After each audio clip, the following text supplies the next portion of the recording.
classe operária é mais receptiva às ideias do socialismo, não porque ela seja uma classe social intelectual, mas porque essas ideias correspondem aos seus interesses. Agora, um partido operário não pode ser um partido também de intelectuais, que fica falando dos operários na fábrica de ideologia. Por isso que a gente tem que traduzir, né, para o mundo concreto essas ideias. A nossa imprensa sindical faz um sucesso enorme. No Correio, por exemplo, a gente mostrou isso com clareza. Por quê? Porque a gente fala a linguagem do operário, traduz tudo isso aqui, que é complexo, nunca vai achar no boletim oficial, base, superestrutura e tal.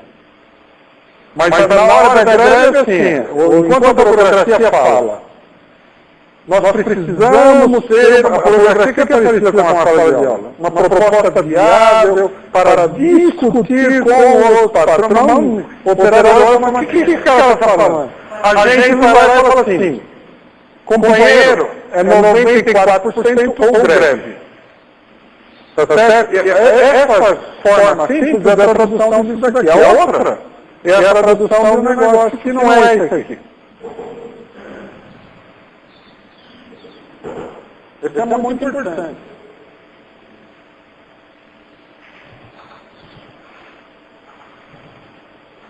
Aqui nós temos, para ampliar essa exposição, no sentido do debate que nós estamos fazendo aqui, a gente deveria dizer o seguinte, né?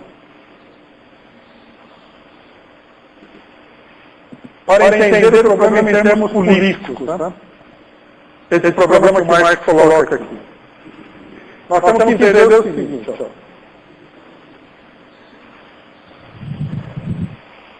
Da chamada base, ou seja, das relações de produção, surgem as classes sociais.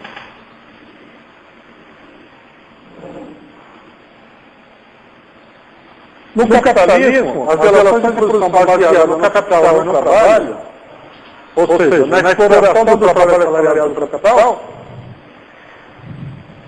faz com que surjam duas classes fundamentais. Essas classes, elas surgem dessas relações de produção.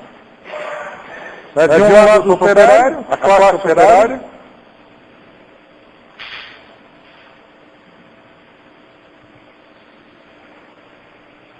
e do outro lado, a burguesia.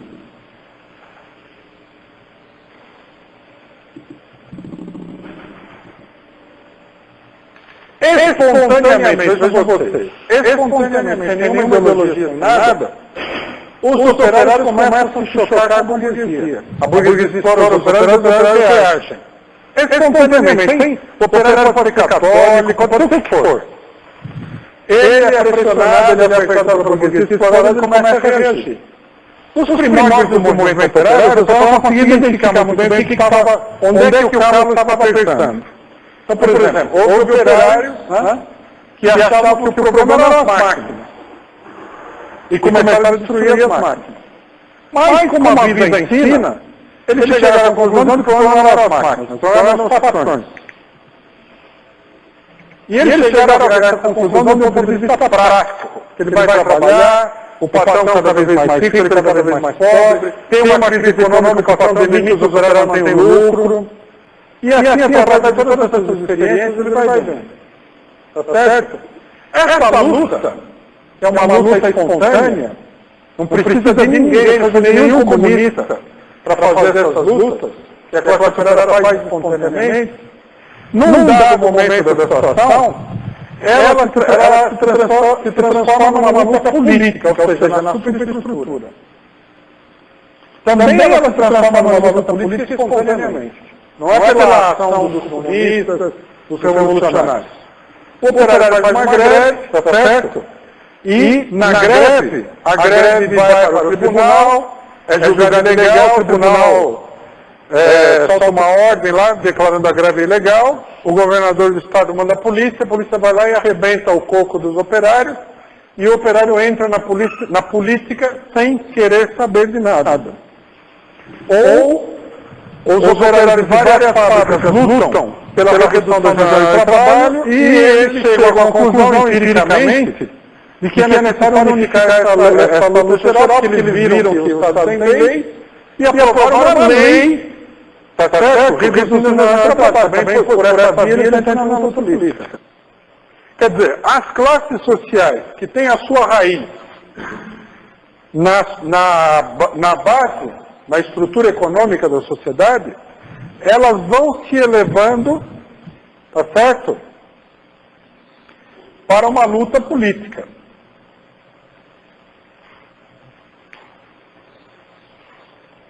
Essa é uma tradução, em termos da luta de classes, do problema da base e da superestrutura. E as ideias da sociedade giram em torno dessa luta. Se nós queremos entender, tá certo? O que a sociedade pensa num determinado momento, nós temos que analisar o estado concreto dessa luta. Porque as ideias, como foi dito, correspondem à superestrutura jurídica e política. A gente pode verificar isso aí com muita facilidade nos momentos. Por exemplo, muita gente olha e fala assim, nossa, na década de 60 e 70, né, o pessoal tinha ideias menos conservadoras e tal. Lógico, porque naquele momento havia uma luta muito intensa. A partir da década de 80, quando o imperialismo lançou um plano de devastação econômica para conter o avanço da classe operária revolucionária, a mentalidade da pequena burguesia, já não sendo capaz de refletir um movimento de luta em larga escala da classe operária, retrocedeu para posições conservadoras. Não é que as ideias que dominam a sociedade, as ideias refletem o estado geral da sociedade. Por exemplo, quando eu comecei a fazer política na década de 70, a impressão que a gente tinha era que a Revolução Proletária ia ser vitoriosa ali, naquele momento. Em 1974, teve a Revolução em Portugal. Então a gente olhava e falava assim, na Europa, olha só, que beleza, não é que foi aqui no Paraguai, na Europa, né, o país revolucionário. Daí as colônias portuguesas na África entraram todas em revolução, botaram tudo abaixo, Moçambique, Angola, etc. e tal. Em 1977, os estudantes brasileiros saíram à rua desafiando a ditadura militar. Quer dizer, era tudo para cima, tá certo? Em 78, a primeira greve do ABC.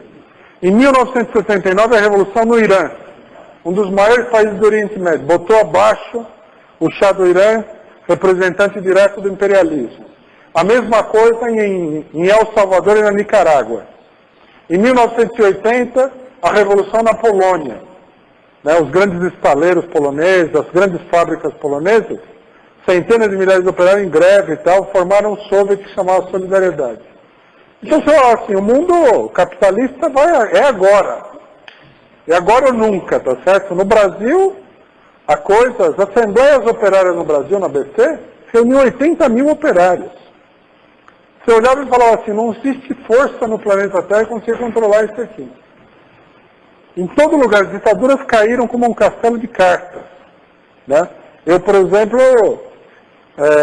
eu passei a minha infância, América Latina, os países do terceiro mundo, era só ditadura, não tinha nenhum único país democrático. Vocês até estavam acostumados a pensar assim, democracia é só fora dos países pobres. Né? Era ditadura na Argentina, Paraguai, Chile, Bolívia, todo lugar era ditadura. Aí as ditaduras poderosas, que matavam, torturavam, caíram todas. Bom, logicamente que havia uma efervescência. A tendência revolucionária era muito forte. Por causa do fato. Né? Daí a importância, por exemplo, na universidade, dos chamados marxistas, né? Intelectuais marxistas, que não eram marxistas nada. Eles faziam um esforço de atender a demanda social. Aí o que aconteceu? Essas revoluções foram derrotadas e o imperialismo lançou um plano de emergência, que é um plano de devastação social. O tal neoliberalismo na Inglaterra, nos Estados Unidos. Bom, e aí o negócio, a temperatura esfriou. Quando a temperatura esfriou, a classe média começou um profundo deslocamento para a direita. Cada um no seu ritmo, através de circunstâncias concretas. E agora o negócio a temperatura está retomando de novo, as ideias começam a ser recicladas novamente. Mas de tudo isso, se você observar, deixa claro que as ideias seguem né, o desenvolvimento da luta de classe. Hoje em dia são ideias absurdamente conservadoras. Só que com um detalhe, né? Diferentemente da década de 50, as ideias conservadoras elas têm um invólucro que poderia parecer progressista. A juventude, por exemplo, hoje em dia, é uma juventude que vive fora do planeta Terra.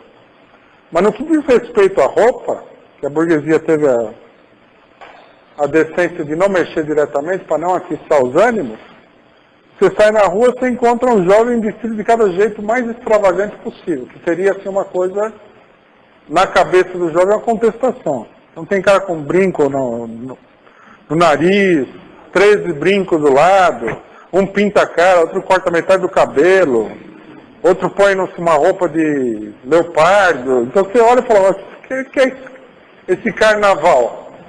O carnaval é assim, a burguesia não deixou essa margem, tá? Então dá a impressão de uma liberdade extraordinária. Agora, o cidadão vai lá e fazer um protesto, apanha que nem um cachorro da polícia, né? A perseguição é grande, a pressão ideológica é enorme, e o pessoal é muito conservador. A geração atual, comparada com a geração da década de 60, é uma geração de velhos, né? Os de 60, eles botavam para quebrar em todos os sentidos que eles conseguiam. Embora não tivessem também um pensamento revolucionário. Então, quer dizer, as ideias têm que ser entendidas através da luta de classe. Por isso que Marx fala.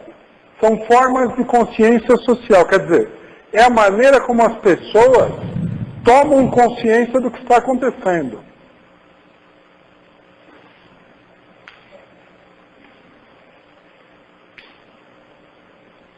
A gente vê, por exemplo, o movimento estudantil. O movimento estudantil brasileiro está no ponto mais baixo da história do movimento estudantil, provavelmente em todas as épocas, incluindo a ditadura de Getúlio Vargas e a ditadura militar de 64. Esse é um produto aí da democracia, entre aspas, ultraconservadora. Você vê que, por exemplo, agora, né? Esse negócio conservador aparece assim, apolítico, apartidário. Isso é tudo um produto dessa época, não é que é um debate de ideias aí, uma invenção nova. Por isso, por saber disso, né, os revolucionários não devem se deixar contagiar pelo estado de espírito dos outros. Você olha e fala, não, tudo bem. É uma forma como a pessoa vê o mundo, mas não corresponde à realidade. Corresponde a um período transitório da luta de classe.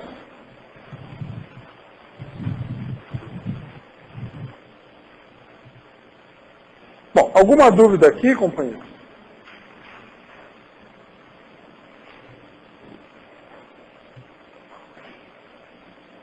Vamos para frente?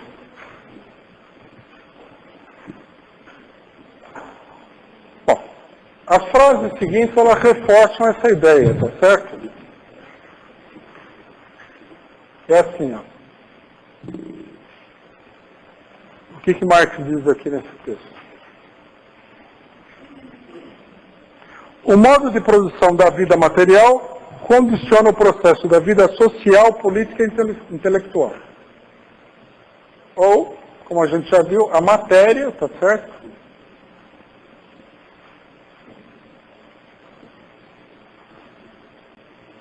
Determina o processo social, político e intelectual.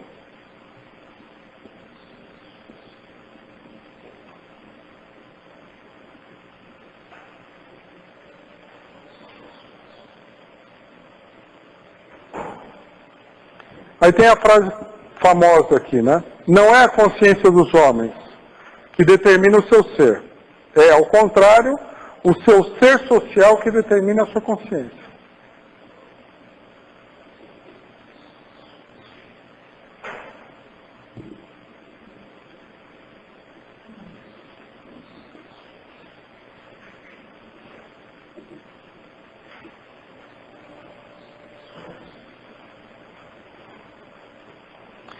A um certo estágio do seu desenvolvimento, não.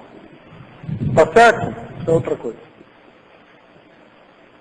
Então, conclusão de todo esse modelo. Não é a consciência que determina o ser, tá certo? Não é o que a pessoa pensa que determina o que ela é, mas é o que ela é que determina o que ela pensa. Não é o programa revolucionário que determina o que é o proletariado. O proletariado é que determina o que é o programa revolucionário.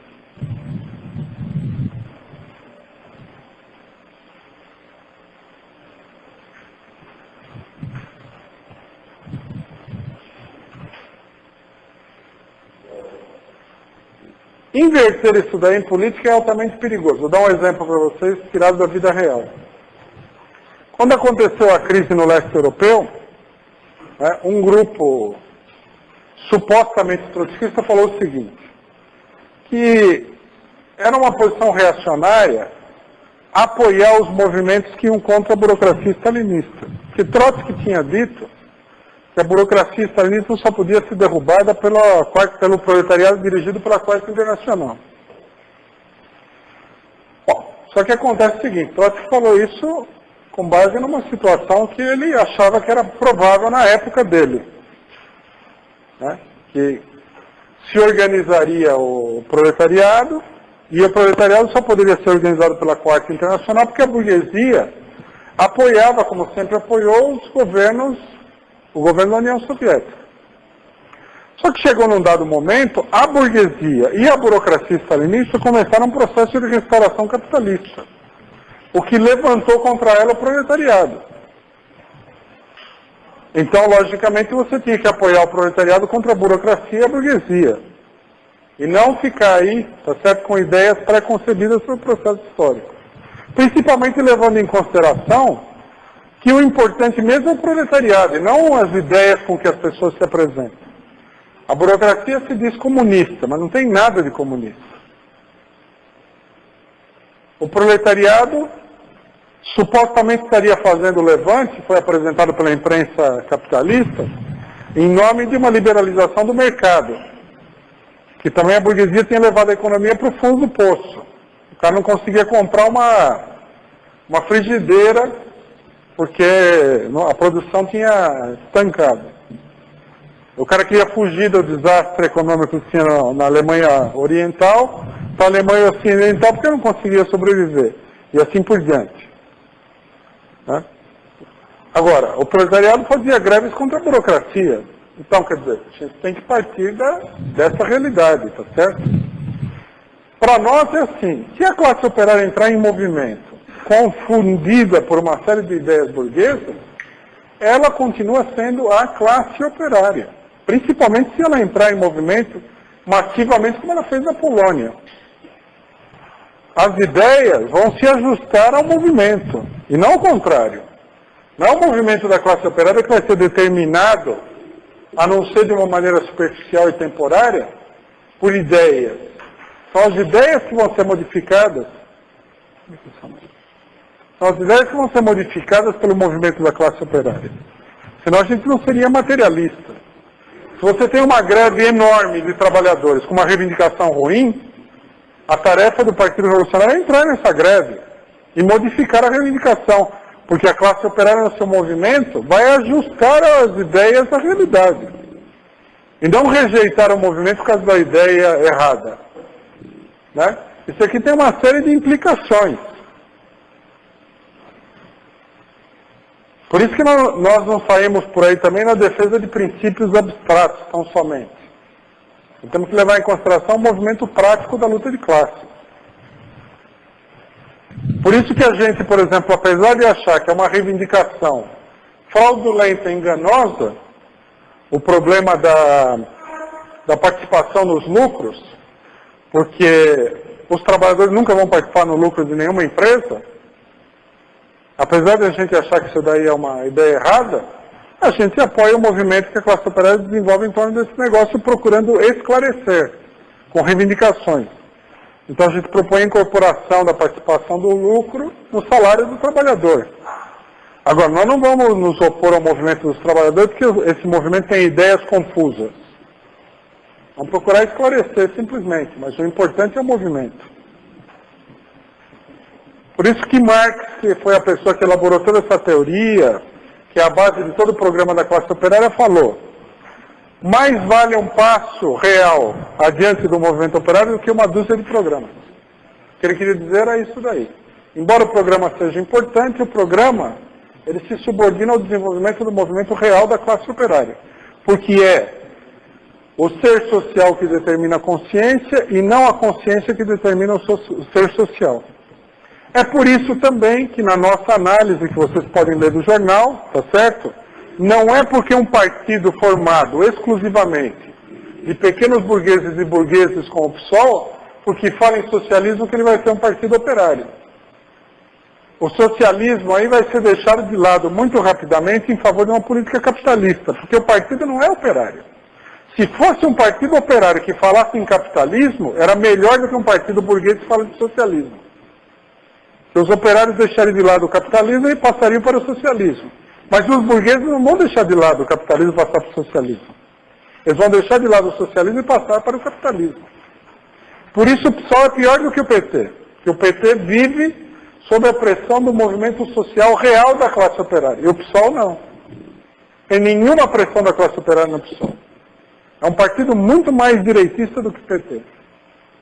Quer dizer, a nossa análise nunca é uma análise ideológica pura, mas é sempre uma análise da relação entre o ser social e a consciência que esse ser tem. E tudo isso vocês podem ver. A crítica ao PSOL, que pode parecer uma crítica aí faccional da nossa parte, né, o cara fala: não, vocês estão criticando porque vocês não gostam da Luiz Helena e tal, do babá. Não, ela parte dessas ideias fundamentais do programa.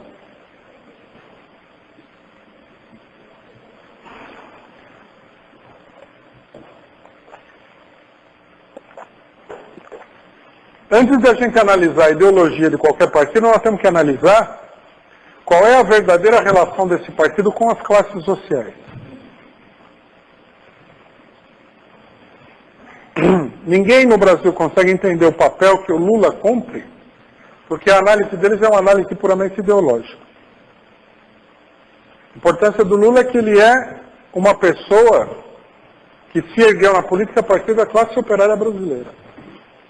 Outros nunca teriam conseguido fazer nada porque não tiveram esse ponto de partida. Bom, alguma dúvida aí, companheiros?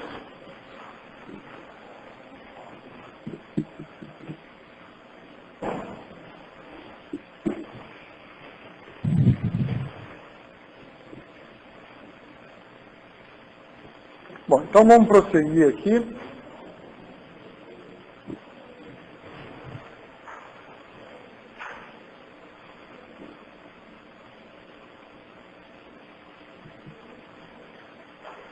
Aí Marx diz o seguinte: a um certo estágio do seu desenvolvimento, as forças produtivas materiais da sociedade entram em contradição com as relações de produção existentes.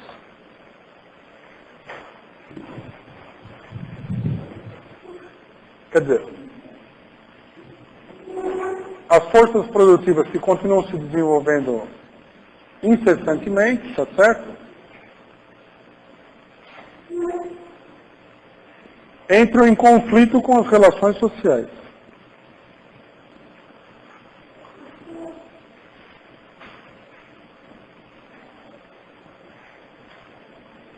Esse conflito ele é bem fácil de a gente identificar ele. Por exemplo, na sociedade capitalista atual, é evidente que os grandes monopólios que se criaram pela concentração do capital, quer dizer, pelo desenvolvimento da força produtiva, eles entram em conflito com a relação antiquada entre um patrão e um trabalhador.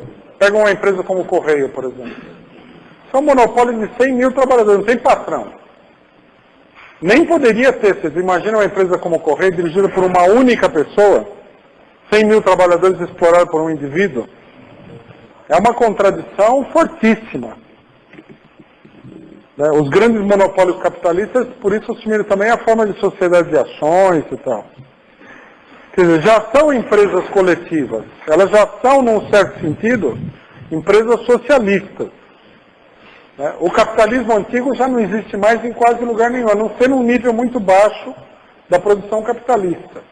Isso é uma coisa que muita gente não leva em consideração. O monopólio já não é o capitalismo típico. O monopólio já é uma forma de transição entre o capitalismo e o socialismo, conforme Lenin apontou no livro Imperialismo, Fase Superior do Capitalismo. E isso daí não precisa ser teórico para ver. Todo mundo vê o Correio, por exemplo. Uma empresa como o Correio, que todo mundo defende que seja estatal e tudo mais, assim como todo mundo gostaria que os outros monopólios todos fossem estatais, cria nos trabalhadores a ideia de que eles deveriam controlar a empresa. Porque é lógico, é uma decorrência óbvia que eles deveriam controlar a empresa. Então, quer dizer, num dado momento, o crescimento das forças produtivas, que nesse caso aqui gerou, por exemplo, os monopólios, internacionalizou a produção, né?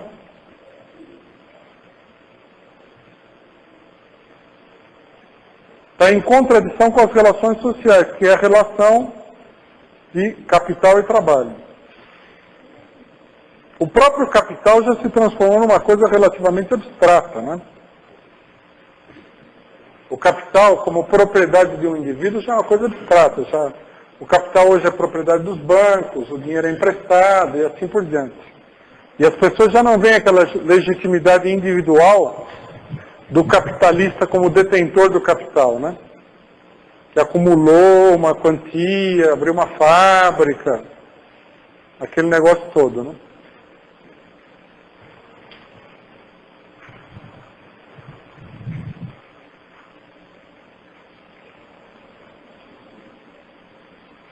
Ele fala o seguinte: ou o que não é mais do que a sua expressão jurídica, com as relações de propriedade dentro das quais se movimentavam até então. Quer dizer, as relações sociais aparecem, né, para as pessoas como relações de propriedade, relações jurídicas.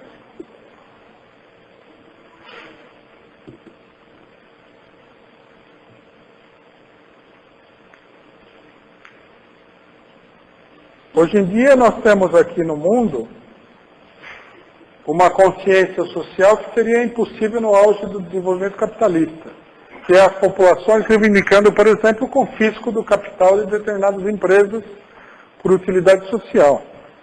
É porque também o desenvolvimento das forças produtivas entra em contradição com essas relações jurídicas, né, ao entrar em contradição com as relações sociais. E vão alterando as formas de consciência social. No século XIX, o cidadão tinha uma empresa, era dele. Era uma coisa que pensar em tomar essa empresa dele, para a maioria das pessoas, era absurdo. Hoje em dia, não. Hoje em dia, o nego está lá, comprou um apartamento da Encol, a empresa começa a balançar, o cidadão já corre do governo para estatizar a empresa lá, porque ele já acha que o capitalista, a legitimidade dele é precária.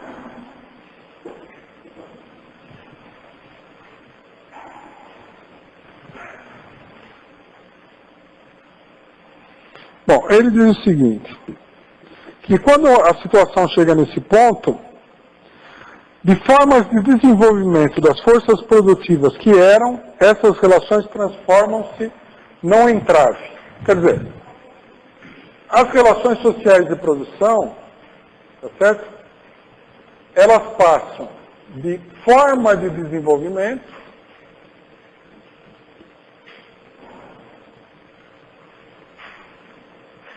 a obstáculo.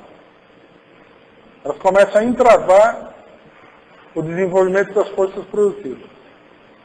Elas mudam de caráter, de acordo com a mudança da história. Por que acontece isso? Porque as relações de produção, elas são um fenômeno estático. Elas não têm um dinamismo próprio, elas não têm um movimento próprio. Elas se formam e vão se consolidando. As forças produtivas não. As forças produtivas são um elemento dinâmico da sociedade. São um verdadeiro motor do desenvolvimento social. Então, como elas não param de se desenvolver, da mesma maneira que elas dão origem a determinadas relações de produção, num nível de desenvolvimento maior, elas colidem com essas mesmas relações de produção.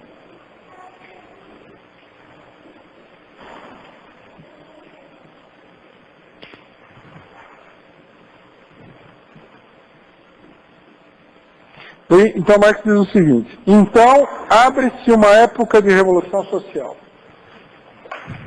Isso aqui é muito importante, né? Porque muita gente pensa assim, que a contradição entre as forças produtivas, tá certo? E as relações de produção leva à revolução. Não. Veja que a frase dele é uma frase bem concreta. Abre-se uma época de revolução social.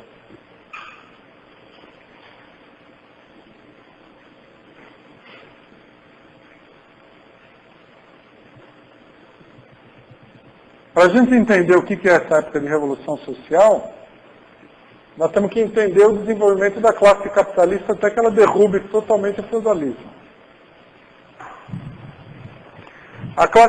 O capitalismo e a burguesia, ela começa a se formar no século XII na Europa.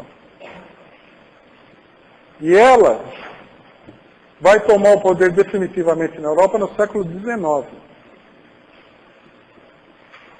Ela vai consolidar a sua dominação sobre os principais países europeus, quer dizer, concluir todo o processo revolucionário, na segunda metade do século XIX. São 700 anos de evolução.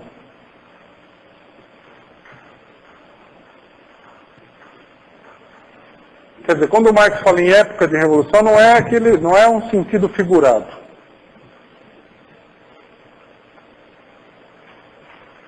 As revoluções burguesas, elas já começam no século XIII.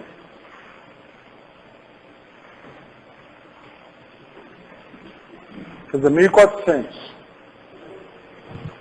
Em Portugal tem uma revolução, que não é uma revolução acabada e tal, mas é uma revolução burguesa no século XIII. Então nós vamos ter 6 séculos de revolução. No século XVI, 1500 e tanto, nós temos a revolução dos Países Baixos. 1640, que são os grandes momentos da Revolução Burguesa, né? Nós temos a Revolução da Inglaterra.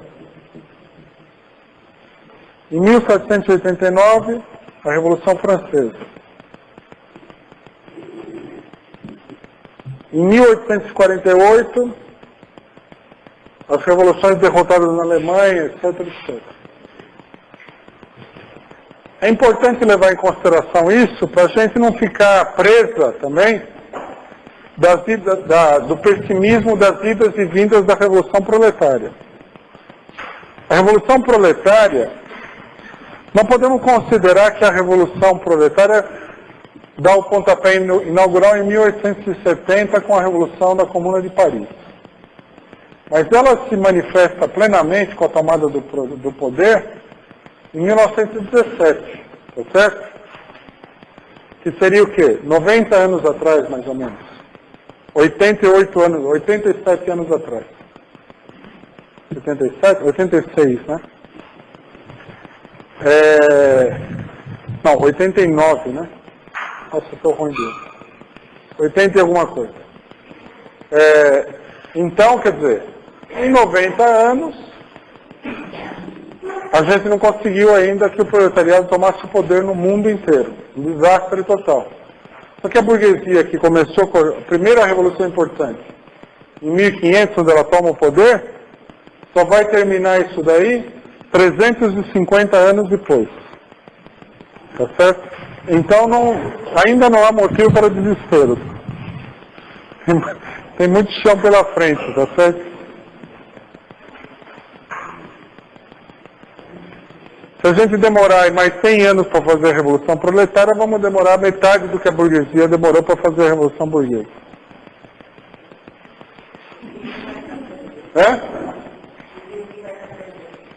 Isso seria uma infelicidade. Mas também o primeiro cara que participou o primeiro burguês não viu o pleno desenvolvimento do capitalismo.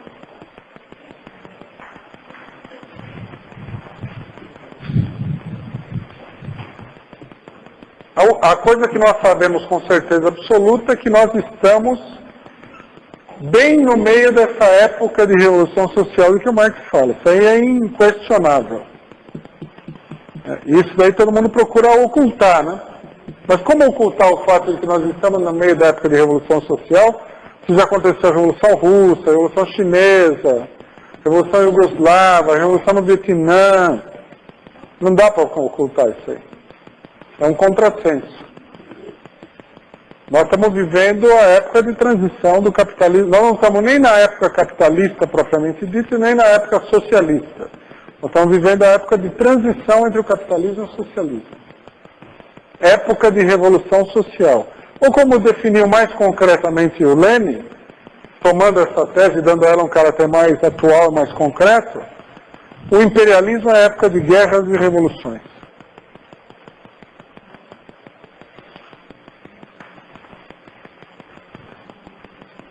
Então, como o Trotsky falou no programa de transição, nós estamos no período transitório. Agora, a burguesia pode achar o que quiser, pode fazer a fantasia ideológica que ela quiser, mas um partido operário tem que ser consciente da que época histórica ele está vivendo.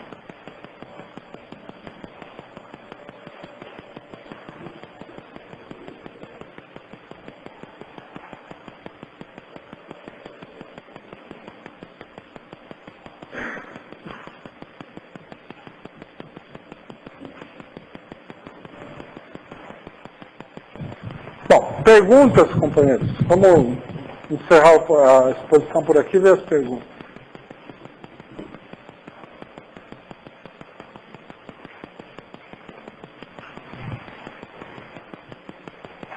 Dúvidas, indagações? Microfone.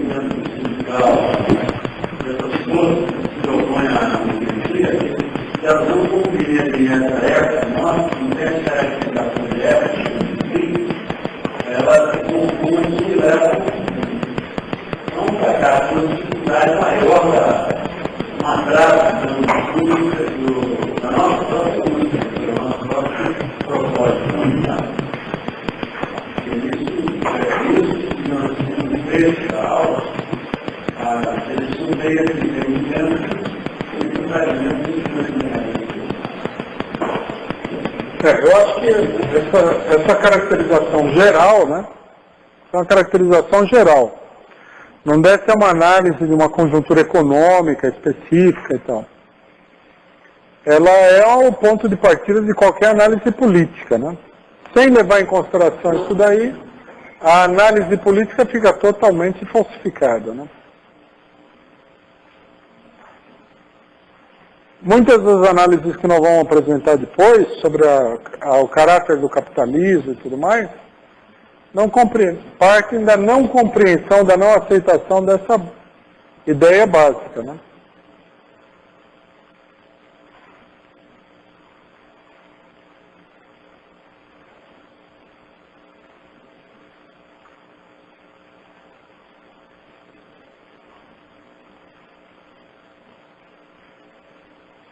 A nossa análise política também, de um ponto de vista geral, é a seguinte.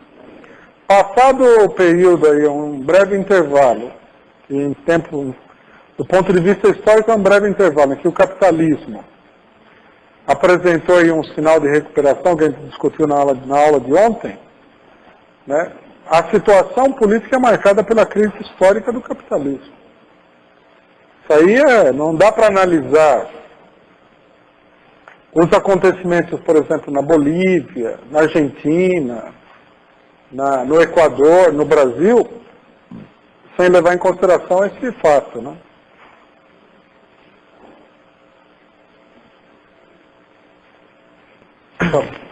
Não, é porque assim, as universidades elas tentam realmente não fazer uma análise concreta sobre o problema do capitalismo, né? Assim, eles tentam dar uma roupagem que o capitalismo, primeiro, é um sistema que, todo momento que está em xeque, ele consegue se reciclar, e depois, assim, agora tem uma ideologia, assim, primeiro que que não existe classe operária porque não existe operário. Segundo, não existe classe operária porque a classe operária não tem consciência da classe. Que também é justamente isso aí, né? Que é uma luta ideológica para demonstrar, para desviar um desvio seria assim, no sentido de tornar um negócio mais concreto, né? Essas mistificações que existem, justamente para procurar não fortalecer, tem esse esquema do apartidarismo, é uma puta de uma luta que trava na universidade mesmo, que agora você vê como que é um negócio muito reacionário, né? A universidade ela trabalha não com análise concreta, mas com abstrações, né? Esse problema da consciência de classe é uma abstração.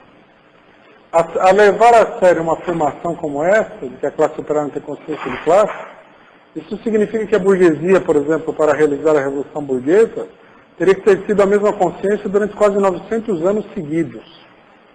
O que é uma coisa totalmente sem pé nem cabeça. Colocado desse ponto de vista. Que alguém vai afirmar que o burguês do século XIII tinha a mesma consciência que o burguês do século XIX? Isso seria absurdo, né?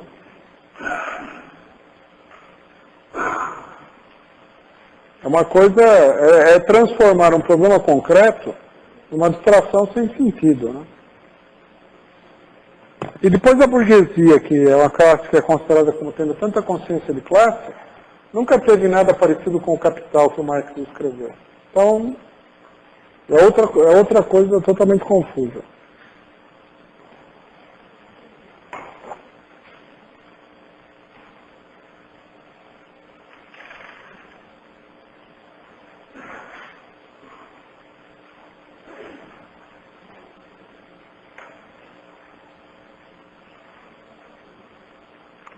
Perguntas, companheiros?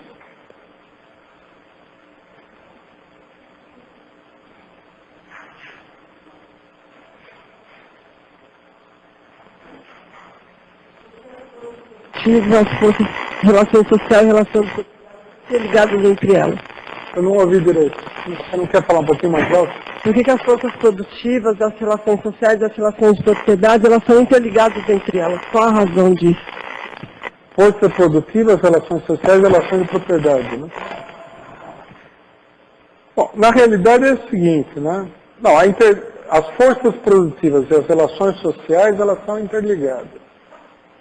Quer dizer, são as forças produtivas, é o nível, né, de desenvolvimento das forças produtivas que gera o surgimento de determinadas relações sociais.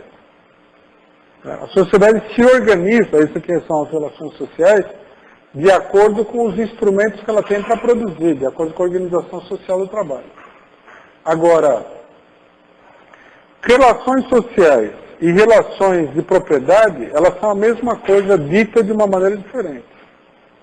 Uma é uma forma diferente de dizer a mesma coisa que a outra. As relações sociais são um fator econômico.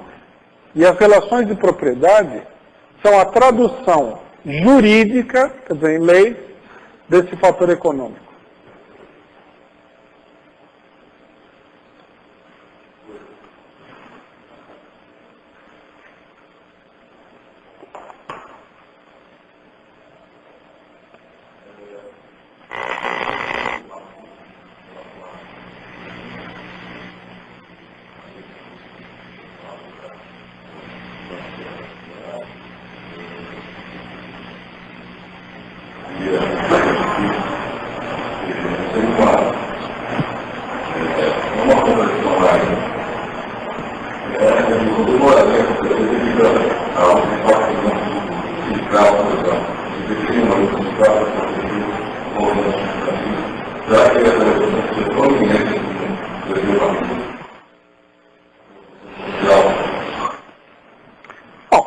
Aí é que está, depende do que a gente esteja falando. A revolução social está em curso, não é que ele seria iminente ou ficaria para depois.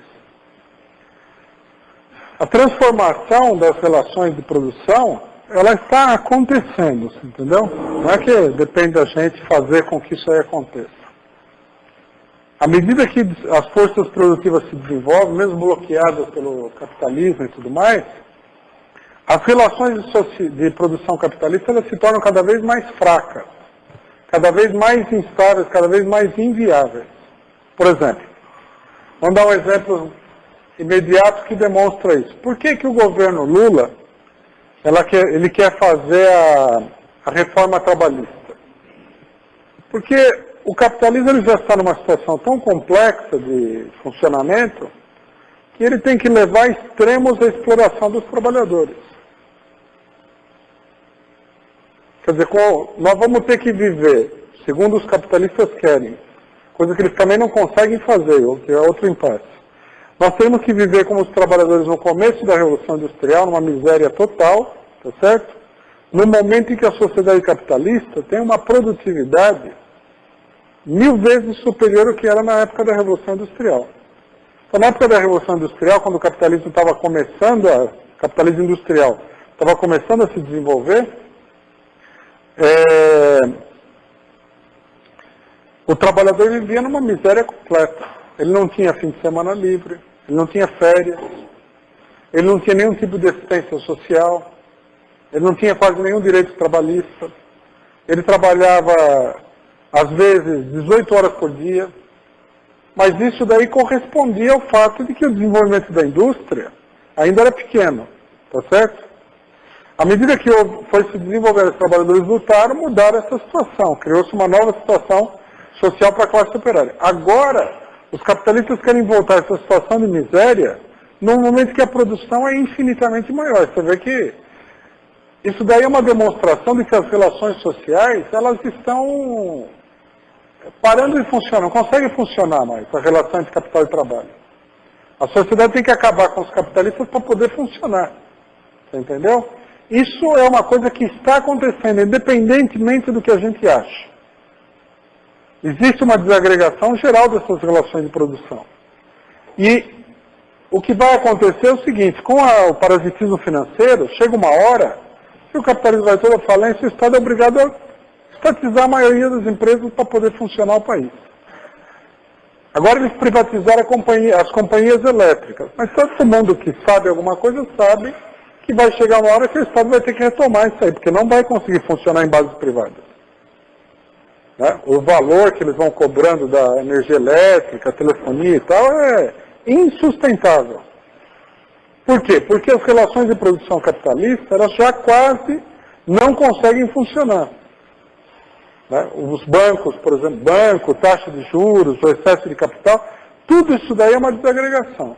Então, nesse sentido, a revolução social não é que ela é iminente, ela está em curso. Ela está ocorrendo na medida que a gente vai vivendo. Porque a revolução social é a modificação das relações sociais de produção, tá certo? Não é um fenômeno político.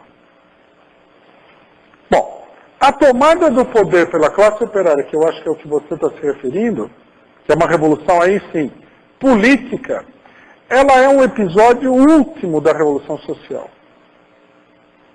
Ela não é a revolução social toda, ela é um arremate. Digamos assim, quase que assim, depois que a casa está pronta, o cidadão coloca uma janela, você entendeu? É quase que um acessório, não é o episódio decisivo da revolução social. Ela é necessária para quê? Para remover a classe dominante caduca de uma vez por todas, tá certo? E colocar a sociedade de conjunto num trilho novo. Bom, isso daí é um fenômeno mais complicado. Aí você levantou o problema da classe operária. Bom, a classe operária, ela não tem alternativa a não ser lutar, você entende? Então, os sindicatos estão dominados pela burguesia, em última instância, através de uma burocracia. A classe operária não tem partido. Mas com o desenvolvimento da luta, a classe operária tende, naturalmente, a se organizar. Inclusive, se isso daí não fosse assim, a revolução seria inviável. Qualquer pessoa que já, como é o nosso caso, tentou construir um partido operário, entende? Já deve ter percebido isso há muito tempo. O partido operário é um problema complexo. Se você for chegar num acordo com cada indivíduo, tá certo? Com as ideias que a pessoa tem na cabeça, e cada indivíduo é um poço de preconceitos e de ideias absurdas, que o cidadão herdou de todo lado, influenciado pela burguesia e tudo mais. Se a gente fosse, através do racionalismo de cada um, chegar num acordo, nunca existiria nenhum partido operário e nem burguês por esse efeito. Você imagina os burgueses que são aquelas raposas ultra felpudas, você entende? Um querendo morder o pescoço do outro, chegando num acordo racional sobre o que fazer. Eles são levados pelo movimento da sociedade. Você pode ver que os pequenos grupos, né, você forma aí um grupo por uma luta específica. A gente estava conversando aqui sobre esse movimento do Passe Livre. É um grupo pequeno de pessoas que se agregaram individualmente. Você vai numa assembleia desse movimento pelo Passe Livre, você vê. Você tem 40 pessoas e 80 divergências. O cara não consegue chegar num acordo, mas nem que um raio caísse no meio da assembleia lá e assustasse todo mundo. Então você fala assim, como é que nós vamos conseguir fazer o negócio? Aí o que acontece? Aí a massa, né, que é a força cega da história, entra em movimento e organiza tudo maravilhosamente. Você vai na reunião da Fentex, por exemplo, para discutir, a gente, por exemplo, nós somos uma minoria na Fentex até hoje. Nós chegamos na campanha salarial e falamos 94% é greve.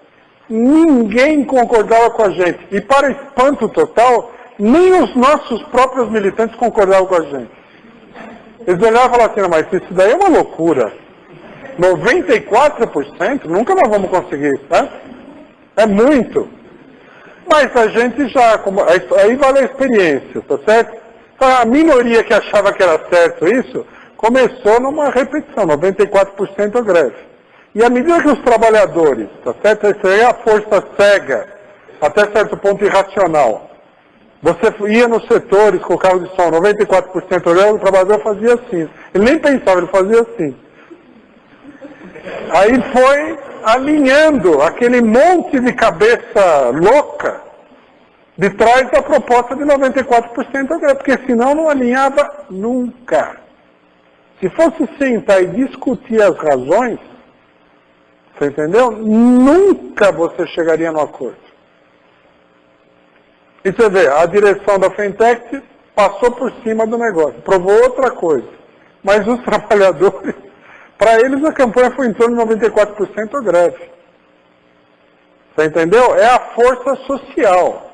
Se eles fossem chegar num acordo através da cabeça de cada um, ia ser muito difícil.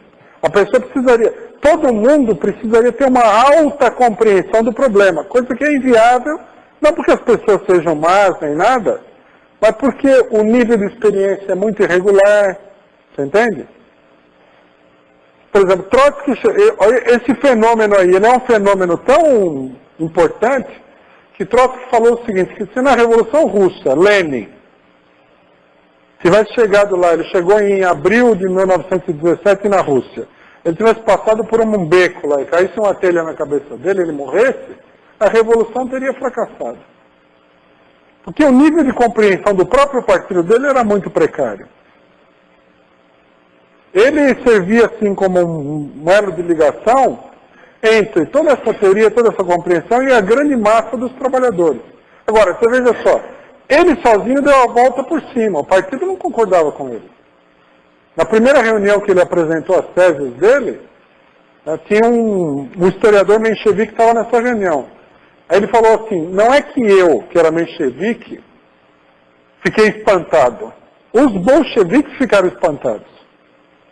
Mas o Lenin, já nessa altura, era um político revolucionário muito experiente. Ele sabia que o que ele precisava convencer não era tanto o partido, eram os trabalhadores. A hora que ele começou a falar que precisava de uma segunda revolução, que os soviéticos tinham que tomar o poder, que as organizações operárias tinham que romper com a burguesia, os trabalhadores começaram a pressionar.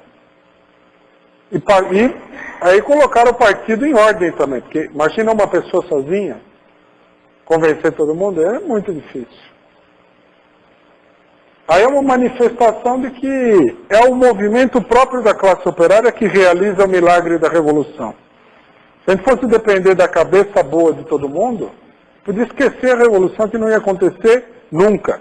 Nem mesmo a revolução burguesa. Porque a revolução burguesa, né? Se vocês estudarem as revoluções, vocês vão ver que ela é a história das vacilações vergonhosas da burguesia.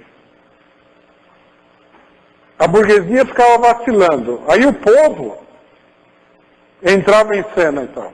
Por exemplo, a Revolução Francesa, ela tem 2 episódios. O rei chama a Constituinte. A Constituinte não, Estados Gerais. Aí um setor da burguesia, minoritário, que era minoritário dentro dos Estados Gerais, fala, nós temos que nos constituir em Assembleia Constituinte, nós não vamos nos dissolver. O resto dos Estados Gerais vai embora, eles ficam lá, o rei expulsa eles do palácio, eles se reúnem num hotel, tá certo? E parece sim, e agora? Né? Uma parte do pessoal estava determinada e tal. Mas aí no dia 4 ou 14 de julho, não me lembro, a população de Paris derruba a Bastilha. Aí o negócio, o caldo entornou. Mas foi o movimento da população que fez o caldo entornar. Se não fosse isso daí, eles chegavam num acordo com a monarquia. E em todas as revoluções burguesas, a burguesia vacilava. Os ideólogos, os grandes heróis da revolução, eles ficavam naquele nheco-nheco. Mas aí aparecia a força salvadora da história por detrás deles. Por exemplo, na Revolução Inglesa, os chefes da Revolução Inglesa tentaram 10.000 vezes chegar num acordo com a monarquia. E não conseguiram. E a população, toda hora que a situação parecia que ia chegar num acordo, intervinha. Na Revolução Francesa também. A Revolução Francesa, ela avança pelo impulso que vem de baixo, das massas populares. Quando todo mundo acha que o negócio vai se resolver de um jeito, as massas populares levam a revolução para outro lado. E as lideranças populares, em geral, elas são a voz daquele movimento. Eles, de alguma maneira, se sintonizam ali com o movimento, pronto. Então a gente tem que entender isso daí. De uma maneira geral, o movimento histórico leva a esses movimentos políticos.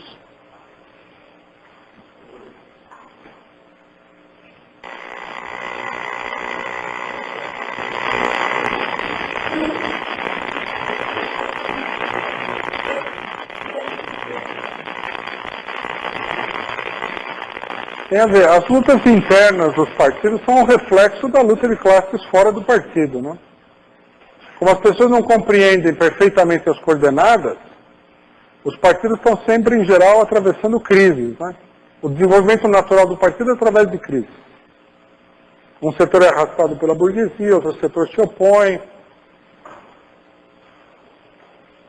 Aí a experiência geral, ela vai formando uma opinião, né? Mas não é um problema de racionalismo, de iluminismo. É uma coisa que surge das próprias lutas, né?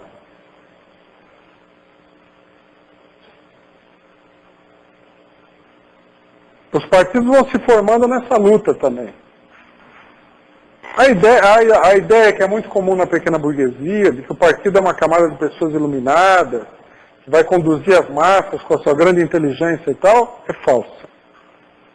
É muito mais fácil as massas conduzirem os iluminados do que os iluminados conduzirem as massas. Agora, logicamente que existe uma importância de você ter um partido, uma organização, uma experiência, mas é muito mais complexo do que parece o processo. Por isso também a gente não deve se desesperar, entendeu? A gente tem que se esforçar, tem que compreender o processo, mas o fato é que não depende dos indivíduos isso daí. Foi colocada a questão das reformas, né? Reforma sindical, e nós vemos que esse conhecimento que nós estamos recebendo aqui, lá de onde eu venho, né, que é na DR da Amazonas, praticamente nenhum líder de movimento, né, do qual eu participo tem. Então, nós vemos assim, os nossos líderes todos, eles acendem, vamos dizer que eles acendem uma vela para Deus e para o diabo, entendeu? Então, eles andam de mãos dadas com a empresa. Então, depois dessa reforma aí, que você falou que ela deve enfraquecer o movimento, quer dizer, chega a assustar, né? Por quê? Porque quem tem uma esperança de mudar alguma coisa, até desanima, dá vontade de você a reforma sair do trabalhista, movimento. Não falei que ela vai enfraquecer o movimento. É uma tentativa do governo de atacar a classe operária. Mas é mais provável que ela fortaleça o movimento, porque a reação da classe operária a essas tentativas malucas é inevitável. Você acha que os operários vão aceitar passar o resto da vida sem férias e sem fim de semana livre? O cara prefere derrubar o governo do que... Então, mas a gente vê, por exemplo, na federação, foi colocado aqui, né, que nós, licitamente eles barram, travam a luta, né? Quer dizer, através de votos, eles travam a nossa luta e favorecem o presidente.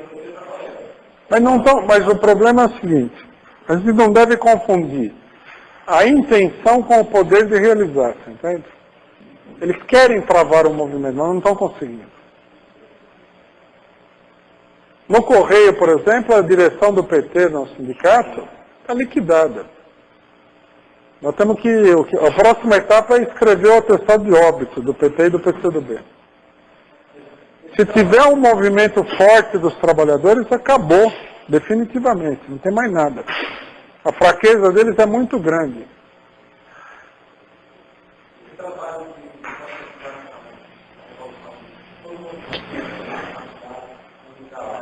Ele está fazendo um caso até difícil se colocar na cabeça de até as pessoas que estão envolvidas no movimento, é difícil de colocar, né? Não, agora imagina uma categoria que não tem conhecimento nenhum, de movimento de política, né? Não. Mas os trabalhadores, a cabeça dos trabalhadores não funciona assim.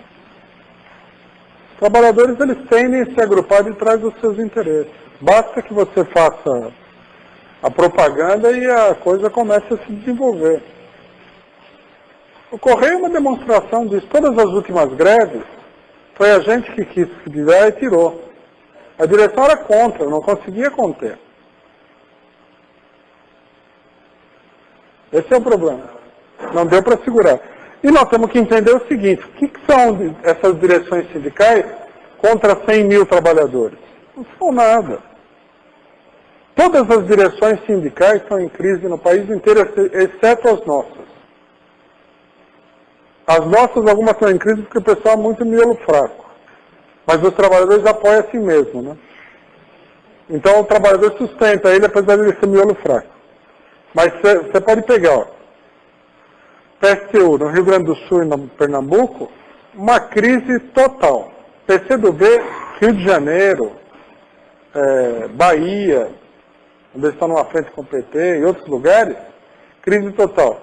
O MLR, Goiás, a diretoria está destraçalhada. No Paraná, a diretoria está totalmente despedaçada. Está todo mundo em crise total. Bom, no Amazonas você vê, o pessoal do PT tem oposição dentro da própria diretoria, que é você mesmo. PSOL na Paraíba está em crise. É só crise. Por que é essa crise? Porque a política deles vai contra o interesse dos trabalhadores. Você entendeu? É crise de tudo quanto é lado, uma crise gigantesca. Por aí você vê que o motor da crise são os trabalhadores. E nós que no começo da crise a gente era um grupo ultraminoritário, agora a gente é um grupo bem mais forte. A gente foi fortalecido não por nós mesmos, mas pelos trabalhadores.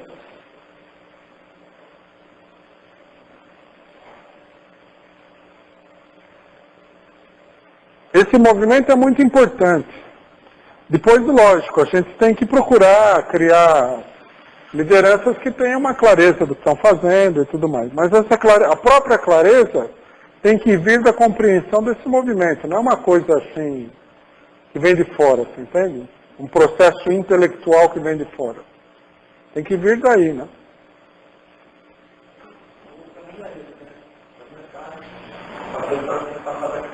A gente teria bastante esclarecer, estudar e tal.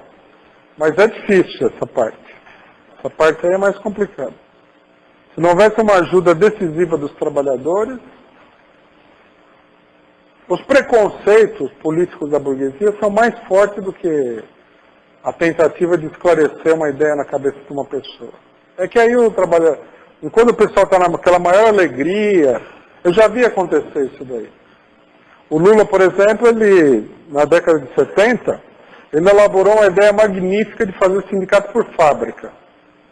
Aí quando ele estava no auge da festa do sindicato por fábrica, a categoria entrou em greve e nunca mais ele falou do sindicato por fábrica. Um da Ford, um da Scania, dividiu o sindicato um por fábrica, em vez de um sindicato geral. Agora ele quer fazer a reforma trabalhista. Deu uma crise dentro da CUT, ele só tem pelego. Imagine na base. Quer dizer, o movimento dos trabalhadores é muito importante nesse negócio. Deu uma crise na força sindical, deu crise em tudo dentro do PSTU, né, que estava na Conluta. O PSTU formou a Conluta para aproveitar a reforma sindical, né, para chegar primeiro. Aí pipocou tudo também.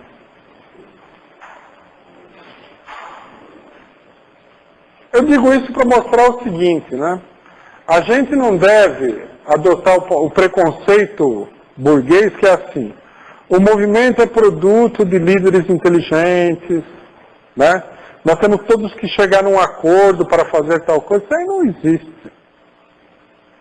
O acordo é sempre um acordo precário. Se o pessoal chegar num acordo, em geral vai ser contra os trabalhadores. Aí vem os trabalhadores, chutam o pau da barraca, desfazem o acordo, e todo mundo começa a mudar de opinião e tal. Em geral, o movimento se dá assim, né?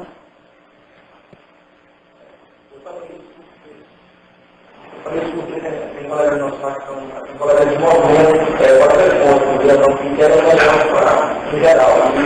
E eu já tenho falado assim, a oportunidade, e faz uma auxiliar, trabalho, não, porque fica difícil lutar. Tá vendo? Mas aí você vê a cabeça dele como a cabeça é ruim, né? Aí os trabalhadores do Amazonas entram lá em luta e ele é obrigado a mudar de opinião, porque a opinião dele é uma opinião muito ruim. Mas se você for convencer ele, você passar o dia inteiro conversando com ele, você não consegue mudar nada na cabeça dele.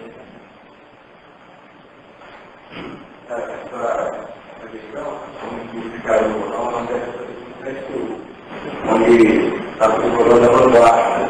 Eles não confundiram a aparência da vanguarda, que seria colocando uma aula, uma coisa musical, representar o setor de vida e luta do país, como setor de vanguarda, ou que efetivamente representaria um movimento capaz de transformação do país a qualquer classe operária. Aonde essa vanguarda entra na aula da luta, não representa, não tem movimento de vanguarda, não se organiza de maneira revolucionária, combativa, pelo contrário, se organiza de próprios contra os trabalhadores. Então, a economia não confundir com o que aparece, né? Porque ele deve ser uma aplicação, porque o cara, ele é bom. O setor mais combativo para essa crise. O PT, que é o representante de esperanças, está correndo processo. Mas o governo falou assim, há uma esperança, uma ilusão. Quando, na verdade, o que nós estamos vendo é um processo de superação, não de uma vanguarda, mas de uma burocracia, que depois colocou como obstáculo a essa evolução. Isso é muito importante. A matéria, inclusive, assinala isso, né? Você tem que julgar o papel de uma vanguarda, em primeiro lugar, pela relação que ele tem com a massa dos trabalhadores, em particular os trabalhadores em luta, né? Porque a vanguarda só pode ser vanguarda em um movimento. Não pode ser da classe operária paralisada, em geral. Que é o que muita gente não considera, né? Eles falam vanguarda são esses profissionais do movimento operário estudantil, né?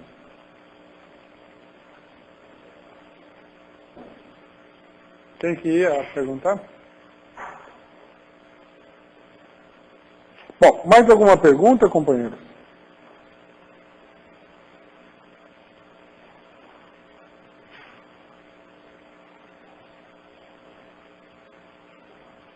Vamos encerrar então?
Vamos lá? A primeira questão. O que está na produção é difícil. Deixa eu só repetir aqui, porque nós estamos sem o microfone do público. Então, o que são relações de produção? Exemplifique, né? Da pergunta. O grupo 1, 2, 3 e 5 é basicamente a mesma resposta. Eu vou ler o grupo 1 que são uma forma de organização e produção que vamos comprar essas relações independentes de sua vontade na colocação da sua existência material. Aí os diversos grupos deram exemplos diferentes. Servo, senhor feudal, deram exemplo de propriedade com burguesia, uso de casa, patrão e mais. Agora o grupo 4 colocou o seguinte, ele é um pouco diferente, a resposta é as formas pelas quais a sociedade produz suas necessidades. Agora o grupo 2 elaborou uma questão, uma dúvida. Hein? Qual a diferença entre relação de produção e divisão do trabalho? Qual a diferença? Entre relação de produção e divisão do trabalho. Então, diferença? E também uma outra questão, qual a questão analisando o programa do Fordismo, terrorismo e comunismo, a pergunta é como o Fordismo e terrorismo significaram uma mudança na relação de produção. Ali no grupo houve uma discussão que Fordismo e terrorismo não significaram essa mudança, alguns defendiam isso, porque entendiam que isso era apenas uma mudança na organização do trabalho, outros achavam que era uma mudança na relação de produção. E por quê? Que achava que era uma mudança na relação de produção? Que a organização foi definida como uma forma de organizar o trabalho. Isso foi uma forma de organização da organização. Aí eu disse que quando aí essa organização seria papel, obviamente como a produção, não seria chamar a organização do trabalho. Isso aí mostra um pouco o seguinte, né, que a questão das relações de produção, ela foi compreendida de uma maneira um pouco abstrata, né? As relações de produção, vocês devem se lembrar da exposição de ontem, elas se manifestam na superestrutura jurídica como relações de propriedade.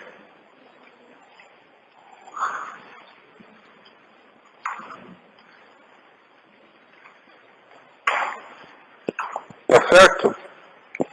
No modo geral, para a gente falar de uma maneira assim, não teórica e mais simples, a gente pode definir, para entender, as relações de produção como relações de propriedade. Por exemplo, a propriedade da terra, no sentido feudal, é uma relação de produção.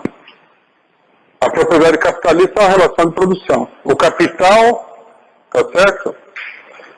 Que explora o trabalho assalariado, é uma relação de produção. O fato de uma pessoa ser detentora da terra e os outros terem que trabalhar para ela e entregar uma parte do produto, como acontecia no feudalismo, é uma relação de produção. Quer dizer, as relações de produção nesse sentido, elas são relações sociais. Elas dizem respeito à forma de organização da sociedade. Não a forma de organização especificamente do trabalho, tá certo? Quando você fala relações de produção, quer dizer, o que nós estamos querendo dizer é o seguinte, são aquelas relações que organizam a sociedade de conjunto, dentro das quais as pessoas produzem as suas necessidades. Então, não se trata de qualquer tipo de relação. São as relações sociais fundamentais. Tá certo? A estrutura fundamental da sociedade. A relação entre o senhor de escravos e o escravo é uma relação social, tá certo? Que organiza de conjunto a produção. Portanto, relações sociais de produção. As relações sociais de produção, a complexidade teórica do problema está no seguinte, as relações de produção, elas são relações entre as pessoas.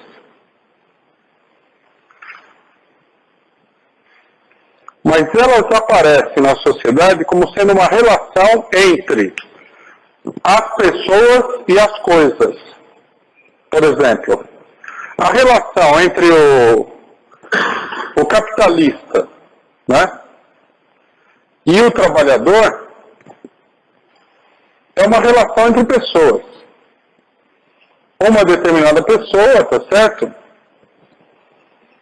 Fica com todo o excedente do produto social, ou uma classe de pessoas, no caso, fica com todo o excedente do produto social, enquanto que a maioria trabalha para receber uma quantidade de produto social que apenas satisfaz a sua necessidade de subsistir. Quer dizer, uns trabalham para sobreviver e outros vivem no luxo, sem trabalhar. É uma relação entre as pessoas, mas essa relação entre as pessoas, ela não aparece na sociedade como uma relação entre as pessoas, ela aparece como uma relação entre as coisas. Então, por exemplo, o capitalista, ele é o proprietário do capital, ou seja, que pode ser dinheiro, máquinas, matéria-prima, etc.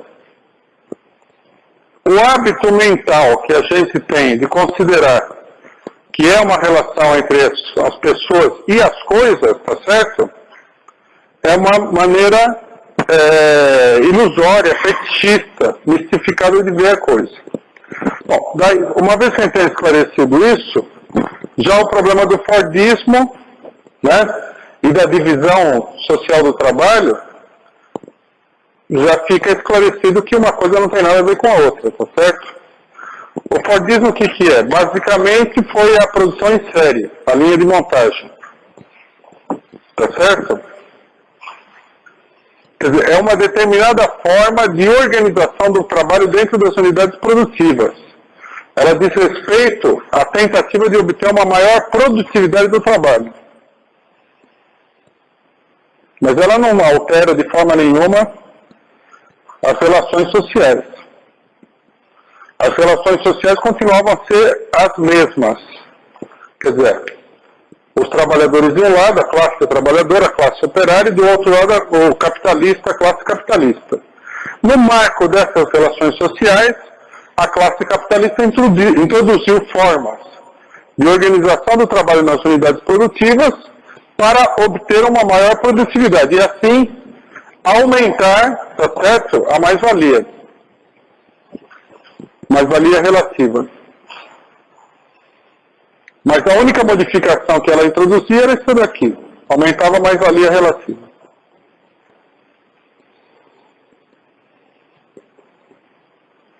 Significa, para quem não conhece a terminologia, tá certo? Significa que a pessoa produzia mais lucro por um menor tempo de trabalho.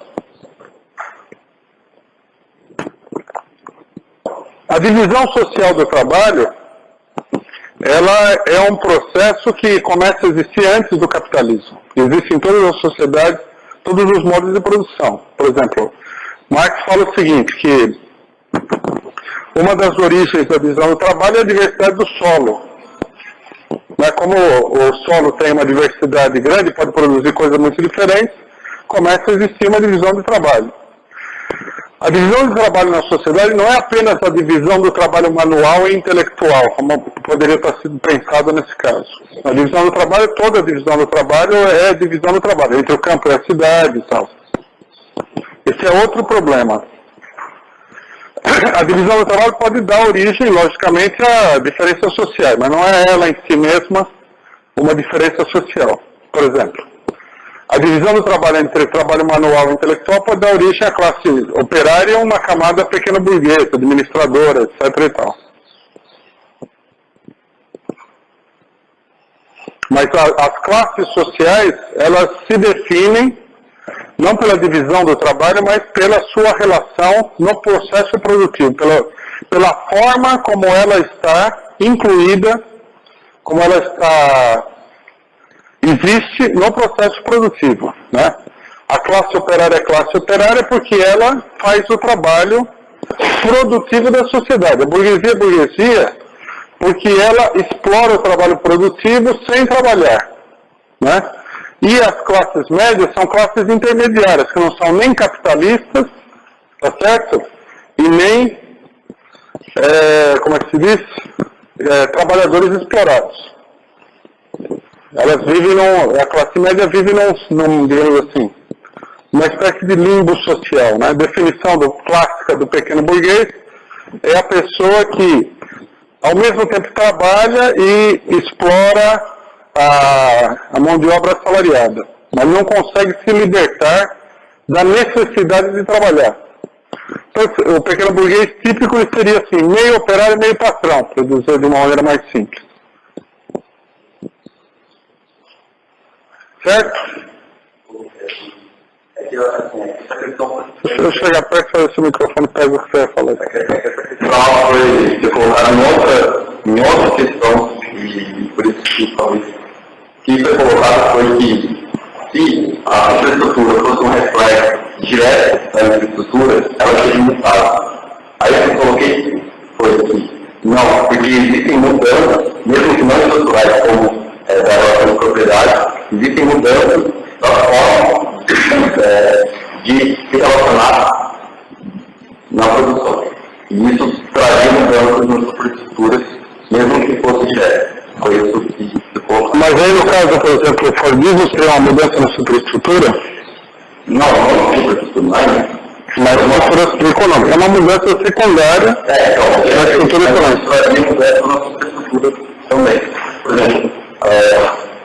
exemplo, a forma que foi colocada, por exemplo, o sindicato. A forma sindical não seria um reflexo da infraestrutura.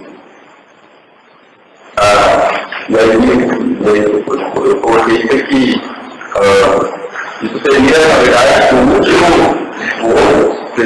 último armário da superestrutura em relação a isso já é um processo do cooperativismo, que há um enfraquecimento devido ao próprio forma de produzir, ao enfraquecimento do sindicato, por exemplo. E aí o governo queria simplesmente reforçar esse enfraquecimento formal. Então existem pequenas mudanças na relação de produção, mesmo que não motivadas secundárias, que trazem mudanças lá na infraestrutura. Não que existe mudança de relação de propriedade e serviços. Não, tudo bem, mas mesmo assim tem uma confusão, né? Porque, por exemplo, se essas mudanças, se a gente considerar assim como está sendo considerado, que essas mudanças secundárias e tal, na forma de organização do trabalho, que dizem respeito à estrutura econômica da sociedade, a forma como o patrão e o trabalhador se relacionam, o aumento da extração de mais-valia provoca automaticamente uma mudança na superestrutura, o que ela de fato provoca, isso daí reforçaria então a tese da dependência da superestrutura em relação à estrutura econômica. Isso por um lado, né? Agora, tem um segundo problema que é o seguinte, né?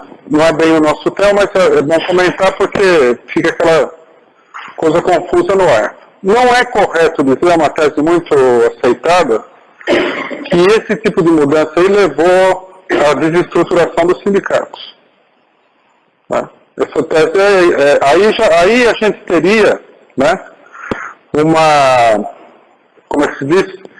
Uma extrapolação determinista que não corresponde. Né?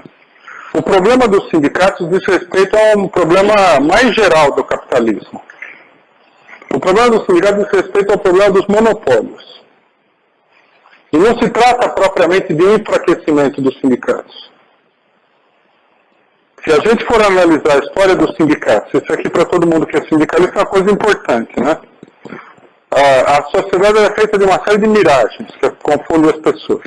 Se a gente for analisar a história dos sindicatos, os sindicatos hoje, com toda a debilidade que eles têm, eles são infinitamente mais fortes do que eles foram em qualquer momento no passado.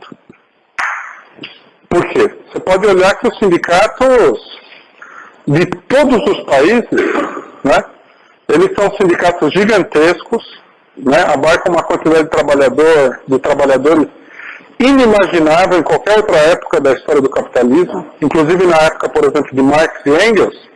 Se Marx e Engels vissem os sindicatos de hoje, eles ficariam assombrados. Os sindicatos da época de Marx e Engels eram os sindicatinhos de fundo de quintal, perto dos sindicatos de hoje. Um grande sindicato da época de Marx e Engels seria um sindicato com 15, 20 mil trabalhadores. Hoje você tem em São Paulo, por exemplo, um sindicato da construção civil que representa quase 500 mil de trabalhadores. É um gigante, né? Isso daí diz respeito aqui ao crescimento da classe operária, que também contraria a tese de que a classe operária estaria desaparecendo. Por exemplo, alguma vez eu vi numa revista o seguinte, que a Volkswagen alemã, a principal fábrica da Alemanha, tem 75 mil trabalhadores. O governo alemão aí não pode permitir que o sindicato faça uma greve. Essa greve já é quase uma insurreição. É uma greve de 75 mil operários. A gente sabe disso daí porque a gente acompanhou, por exemplo, a irmã menor dessa fábrica no Brasil, tá certo? Que nos tempos vários chegou a ter 35 mil trabalhadores. Só de pensar numa greve nessa fábrica, o pessoal ficava aterrorizado. Na Volkswagen a coisa funcionava da seguinte maneira. Uma vez um operário caiu de um andaime lá e se matou, morreu, né? A fábrica parou na hora, um turno. 15 mil trabalhadores saíram passeata na ABC. Os patrões correram resolver o problema, porque você não pode permitir esse tipo de mobilização, você entende? Então, os sindicatos hoje são máquinas poderosíssimas. Por exemplo, a legislação brasileira, a legislação eleitoral brasileira, num golpe de casuísmo total, que permite que empresas estrangeiras financiem os candidatos, proibiu que os sindicatos financiassem os candidatos. Para chegar nesse ponto, é porque a burguesia reconheceu o poder dos sindicatos. E é um poder vasto mesmo. Se os sindicatos fossem decidir se financiar um candidato, a burguesia teria que fazer um investimento colossal para vencer, na base do dinheiro, a força dos sindicatos. Não, a Volkswagen, que é alemã, que não é brasileira, pode financiar um candidato. O que é absurdo, porque como é que um país estrangeiro pode intervir na eleição de um outro país? Mas o sindicato dos metalúrgicos, que são da Volks, que são todos brasileiros, eles não podem financiar um candidato. Que absurdo é isso? Só a ditadura. Isso aí é a típica atitude de uma ditadura burguesa. Mas mostra, né, a força do sindicato. Força, inclusive, econômica. O orçamento dos sindicatos é um orçamento sideral. Muita diretoria sindical aí não cai porque os trabalhadores não pararam para pensar em quanto dinheiro aquela diretoria arrecada. Né, por exemplo, sindicatos como a POS, sindicatos metalúrgicos do ABC, o sindicato metalúrgico São José dos Campos, que é dirigido pelo PSTU, eles arrecadam dezenas de milhões de reais por ano, às vezes centenas de milhões. São verdadeiras fortunas. Se esse dinheiro pertencesse a um único indivíduo, né, isso daí transformaria o cidadão no milionário. A gente viu lá a arrecadação, qual foi o cálculo que a gente fez no Sindicato São José dos Campos, que a arrecadação era quase 3 mil, 1 milhão por mês. 1 milhão de reais por mês. Tá certo? Você imagina, por exemplo, o sindicato dos comerciários de São Paulo, que arrecada dinheiro de 450 mil comerciais. É uma fortuna. A gente tem líder sindical que fica milionário. O chefão sindical do IG Metal, Sindicatos Metalúrgicos Alemães, ele é sócio da Volkswagen. Ele joga golfe todas as quartas-feiras com o presidente da Volkswagen Mundial. Ele não é um pequeno burguês. Ele é um mega capitalista. Ele é acionista da fábrica que ele representa os operários. Entendeu? Então, quer dizer, o papel social da classe operária no mundo é um papel já gigantesco. Eu poderia dar muitos outros exemplos. O que eu acho importante não é simplesmente para negar uma tese, mas é para a pessoa, todo mundo refletir sobre a realidade social. Por exemplo, o maior capital que existe no Brasil é o capital que pertence coletivamente à classe operária. Então, vamos analisar. Os fundos da Previdência Social. Toda a discussão durante os últimos 25 anos sobre o déficit estatal gira em torno do que fazer com a Previdência. Eu, por exemplo, quando a gente participou da campanha eleitoral, metade das perguntas eram sobre a Previdência. Mas vocês defendem o salário mínimo, como é que vai ficar a Previdência? Por quê? Porque a arrecadação da Previdência é uma coisa gigantesca, colossal. Outra coisa, um dos maiores acionistas de todas as empresas privatizadas do Brasil, se é que não é exatamente o maior, é a Previ, Fundo de Previdência dos bancários, uma categoria de trabalhadores. Eles são acionistas de várias empresas. Então, a tese do enfraquecimento dos sindicatos é uma tese, na minha opinião, muito equivocada, muito contrária à realidade. Por exemplo, no mundo geral, seria muito mais, politicamente falando, mais fácil, porque tem trabalhadores que falam tanto é mais fácil como o fenômeno da greve geral. A greve geral tem uma história, não dá para explicar tudo aqui, mas a greve geral tem uma história, é a história pré-revolução de 1905 e pós-revolução de 1905. Até 1905, todos os marxistas faziam piada com a posição anarquista de greve geral. Porque era uma coisa que não tinha sentido nenhum que eles falassem. Era um substituto da revolução e tal. Em 1905, na Rússia, milhões de trabalhadores entraram em greve geral. Então, Lenin e Rosa Luxemburgo analisaram esse novo fenômeno, que era um fenômeno novo. O dos anarquistas era outra história. Tanto que a Rosa Luxemburgo, sabiamente, fala o seguinte: a greve geral de 1905 na Rússia enterrou definitivamente a teoria anarquista da greve geral. Porque é uma greve política. Bom, tem toda uma discussão que eu não vou fazer aqui agora. Mas a partir de 1905, o mundo foi sacudido por gigantescas greves gerais. O que implica num fortalecimento. Por exemplo, na Europa, os momentos de pico da Revolução Proletária, no século XX, são greves gerais. É a greve geral de 1926 na Inglaterra, é a greve geral de 1936 na França. A Revolução Espanhola começa com uma greve geral e um contra-ataque da classe operária ao golpe fascista. As greves gerais, elas colocaram os governos capitalistas contra a parede em todo o continente, né? Então, isso também é um índice de fortalecimento dos sindicatos. Agora, o que acontece com os sindicatos? Na época dos monopólios, tá certo? Os sindicatos são um grande problema de administração econômica. A burguesia não pode permitir que a classe operária, através dos sindicatos, ela consiga efetivamente controlar a economia, porque é isso que aconteceria fatalmente. Então, ela utiliza, né, o seu poder econômico, o poder estatal, ela utiliza um vasto esquema de corrupção para corromper as direções sindicais e neutralizar os sindicatos. O que ela consegue de uma maneira precária, porque a classe operária também, várias vezes, entra em luta passando por cima dos sindicatos. O sindicato não é um freio absoluto para a classe operária, né? Então, eu coloco isso daqui no seguinte sentido: eu acho assim, quando nós vamos pensar na realidade social, nós temos que ir além de todos os clichês que todo mundo fala e tal, que são tradicionais, e analisar a própria realidade, entende? É muita mitologia que se criou, que essa mitologia visa a desarmar a luta da classe operária. Por lógico, se você pensar que você é fraco, você não vai lutar. Então, por exemplo, essa tese que você apresentou aí sobre o problema do enfraquecimento dos sindicatos, o pessoal falou que Fordismo, Taylorismo, agora as técnicas de organização do trabalho japonesas, né, o chamado toyotismo, aquele negócio todo, isso tudo enfraqueceria os sindicatos. Também, por exemplo, a burocracia sindical hoje fala o seguinte: a terceirização enfraquece os sindicatos. Não necessariamente. É tudo um problema de política sindical, entende? Essa é uma maneira muito esquemática de ver a realidade. Muito esquemática. Por exemplo, eu pessoalmente acho o seguinte: a terceirização, ela, num primeiro momento, ela desestrutura a organização sindical convencional, burocrática. Mas ela...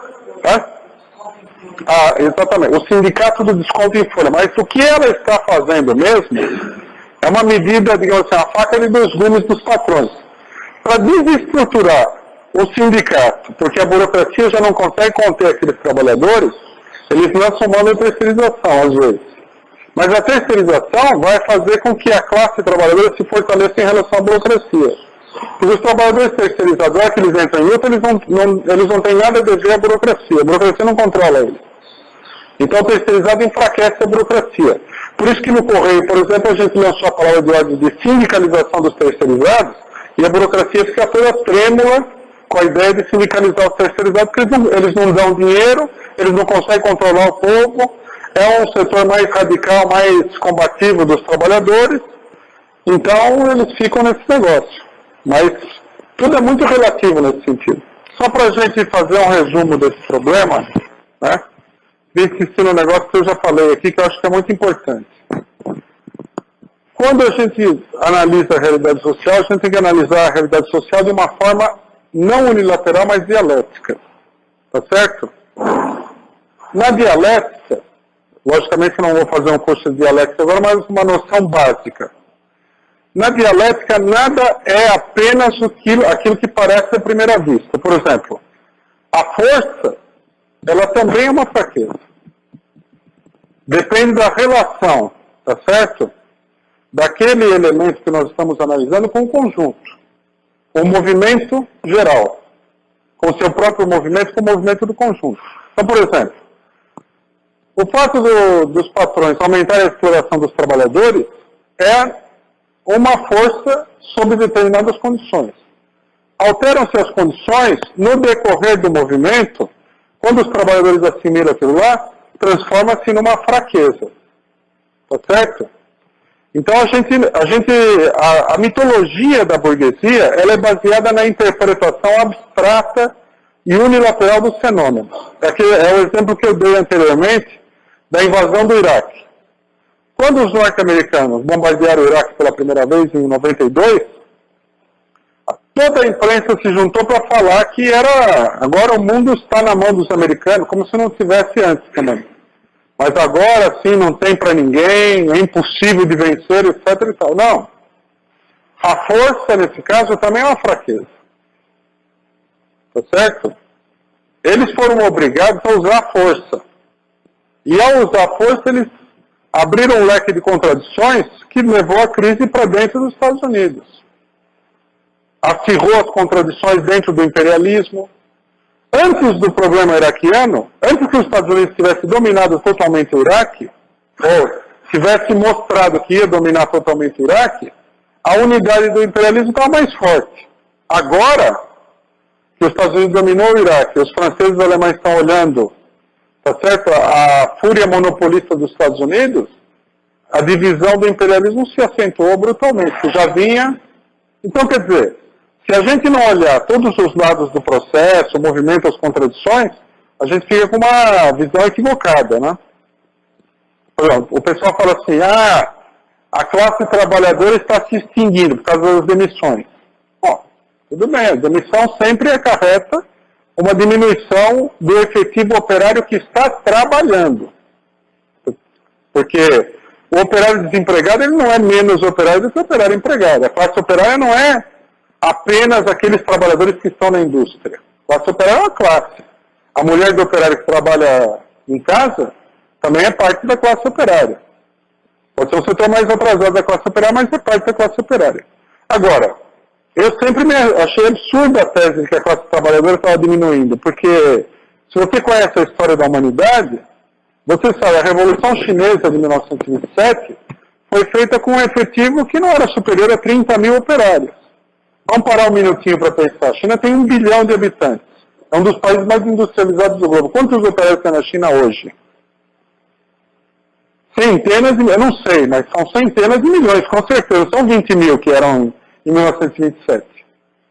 Hoje tem operário na Tailândia, na Coreia, em Hong Kong, em Formosa, na Indonésia, no Brasil, no Uruguai, na Argentina, no Paraguai, na Bolívia, no Equador.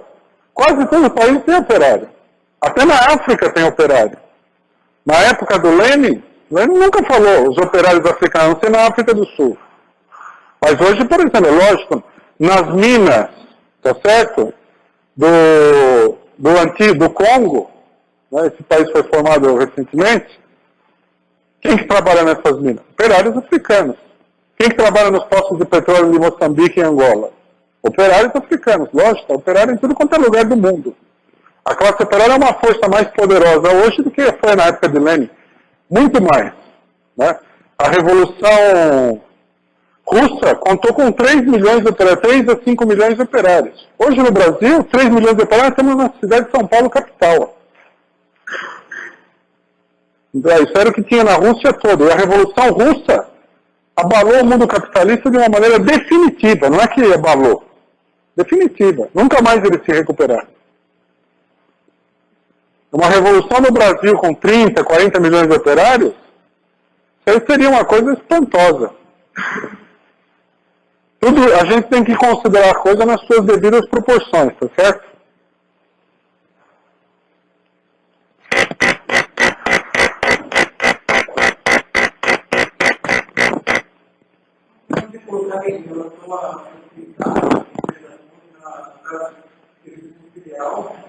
No Brasil, jogam como uma sociedade que importa a decisão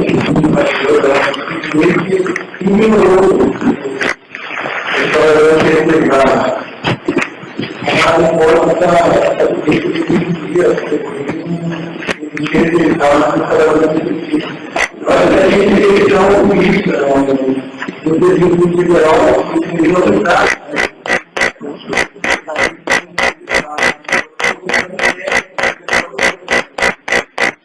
Burocracia.